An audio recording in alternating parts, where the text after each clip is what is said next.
cases, you're going to want to get a deposit invoice.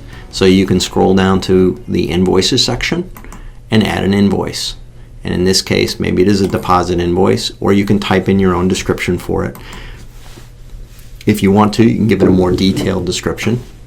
And then I'm going to go down to select, instead of doing the remaining, I don't want to bill them the whole amount of the project, but I can click on percent of total, and maybe I just want to bill them a 25% amount. And it would calculate the sales tax amount if it was applicable. And I click Save. And I've now generated an invoice. And so that invoice can be emailed right out to the customer. Notice there's a template, so I don't even have to write anything. I can choose my deposit template, and I can scroll down and send. It's that easy to send out your preliminary deposit invoice.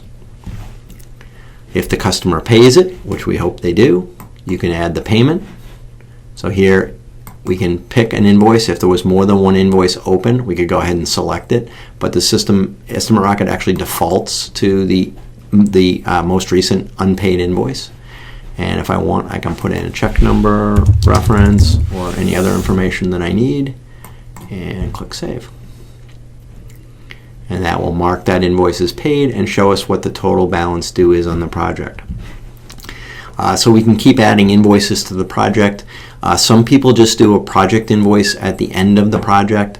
As you create documents in EstimateRocket, you'll notice that the little drop downs under the preview will give you some options. So it'll show you current document. So anytime you use a current document to preview or email, that's going to give you your whole project document, all the information in it. If you use the saved proposal or a saved invoice, those documents are going to give you just the information that you put into those invoice or proposal documents. So those are a little different.